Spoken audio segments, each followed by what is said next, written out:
Saudi আরবের আল Khobar আজিজিয়ায় প্রবাসী বাংলাদেশিদের কর্মসংস্থান ও উদ্যোক্তা সৃষ্টির লক্ষ্যকে সামনে রেখে মনির কার ওয়াশ নামের একটি নতুন প্রতিষ্ঠান যাত্রা শুরু করেছে। বর্ধিত বেকারত্বের বাস্তবতা মাথায় রেখে উদ্যোগটি গ্রহণ করেন উদ্যোক্তা মোহাম্মদ মনিরুজ্জামান। জমকালো আয়োজনে ফিতা কেটে প্রতিষ্ঠানটির আনুষ্ঠানিক উদ্বোধন করেন সৌদি নাগরিক আব্দুল জলিল তোরাইকে। বিস্তারিত থাকছে এম মেহিদুল খানের প্রতিবেদনে। সৌদি আরবের আল খোবার আজিজিয়ায় নতুন ব্যবসায়িক উদ্যোগ হিসেবে মনির কার ওয়াশ যাত্রা শুরু করেছে এমন তথ্য স্থানীয় প্রবাসী বাংলাদেশিরা জানিয়েছেন। তারা বলেন, দেশে বেকারত্ব বৃদ্ধি পাওয়ায় এবং প্রবাসীদের কর্মসংস্থান বিস্তারে এই প্রকল্পকে অত্যন্ত সময়োপযোগী মনে করা হচ্ছে।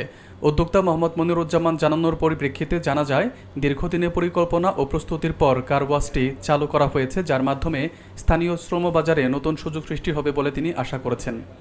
উদ্বোধনী অনুষ্ঠানে উপস্থিত প্রবাসীরা উল্লেখ করেন, একটি বৈধ ও স্থায়ী কর্মস্থল প্রবাসীদের আর্থিক স্থিতি উন্নয়নে বড় ভূমিকা রাখবে।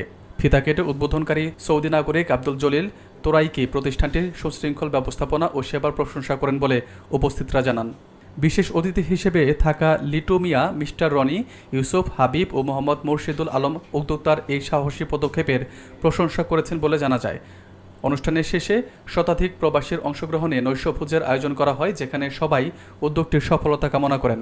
সামগ্রিকভাবে এটি প্রবাসী বাংলাদেশিদের জন্য একটি ইতিবাচক অগ্রযাত্রার সূচনা হিসেবে দেখা হচ্ছে।